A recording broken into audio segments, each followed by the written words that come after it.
Selamat pagi, salam sehat dan tetap semangat. Bagaimana kabarnya hari ini? Semoga selalu sehat dan tetap semangat serta rajin mengikuti pembelajaran daring ini. Ketemu lagi bersama Ibu dalam mata pelajaran Pengantar Ekonomi dan Bisnis. Pada kesempatan kita kali ini, kita akan membahas tentang pasar monopolistik. Dalam pasar monopolistik, terdapat kompetensi dasar, yaitu 3.6, mendeskripsikan pasar monopoli, monopolistik, dan oligopoli. Yang kedua, 4.6, menentukan ciri-ciri pasar monopoli, monopolistik, dan oligopoli. Selain kompetensi dasar, terdapat juga tujuan pembelajaran yang harus dicapai, yaitu yang pertama, setelah membaca modul pembelajaran, peserta didik dapat memahami pasar monopolistik. Yang kedua, setelah membaca modul pembelajaran, peserta didik dapat mendeskripsikan pasar monopolistik. Yang ketiga, setelah membaca modul pembelajaran, peserta didik dapat menganalisis kelebihan dan kelemahan pasar monopolistik.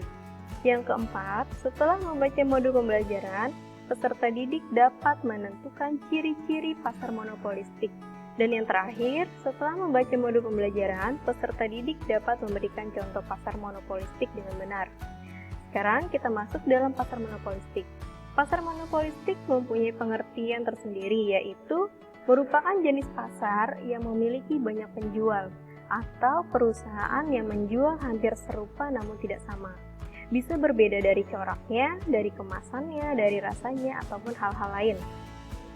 Selain pengertian pasar monopolistik, terdapat juga ciri-ciri dari pasar monopolistik, yaitu memiliki jumlah produsen yang sangat banyak, barang yang diperjualbelikan berbeda corak, penjual atau produsen secara perseorangan mampu mempengaruhi harga walau sedikit.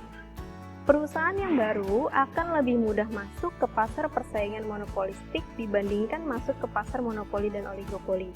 Dan yang terakhir, penjual atau produsen harus aktif mempromosikan atau mengiklankan barangnya agar dapat memenangkan persaingan.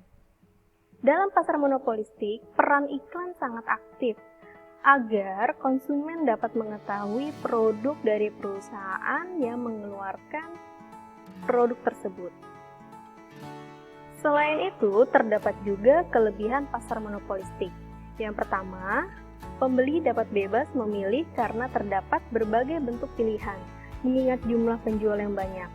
Yang kedua, memberi kepuasan lebih pada pembeli karena adanya persaingan kepada penjual atau produsen. Yang ketiga, penjual atau produsen terpacu untuk berkreatif. Yang keempat, pembeli tidak mudah berpindah dari produk yang dipakai selama ini. Selain kelebihan, terdapat juga kelemahan dari pasar monopolistik.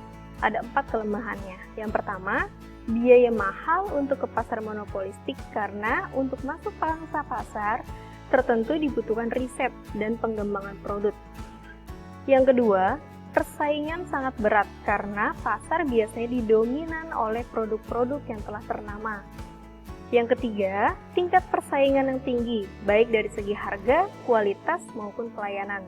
Dan yang terakhir, pasar ini mendorong produsen untuk selalu berinovasi dan berkreatif dalam mengeluarkan produknya. Berikut adalah contoh dari pasar monopolistik. Di lingkungan kita, di lingkungan sekitar kita, banyak sekali contoh-contoh dari pasar monopolistik. Yaitu yang pertama, produsen burger. Produsen burger ini bisa diproduksi oleh McDonald, KFC, AW, Burger King, dan lain sebagainya. Dengan produk yang sama, tetapi mempunyai cita rasa yang berbeda. Dari situ terdapat juga perbedaan kemasan, perbedaan pelayanan, perbedaan rasa, walaupun tetap satu produk yang dihasilkan. Pada materi kita kali ini terdapat juga kesimpulan, yaitu banyaknya penjual atau produsen yang mengeluarkan produk jenis dengan manfaat yang sama, tetapi setiap produk yang dihasilkan produsen yang berbeda, memiliki ciri khusus, misalnya perbedaan aroma, perbedaan warna, kemasan, dan lain-lain. Perbedaan dan ciri khas dari suatu barang membuat konsumen tidak akan berpindah ke merek lain dan tetap memilih merek tersebut walau produsen menaikkan harga. Produsen atau penjual dalam pasar monopolistik harus kreatif, dalam membuat atau mengembang suatu produk untuk bisa bersaing di pasar monopolistik. Sekian pembelajaran kita hari ini tentang pasar monopolistik. Untuk pertemuan selanjutnya kita akan membahas tentang pasar oligopoli. Terima kasih atas perhatiannya. Terima kasih.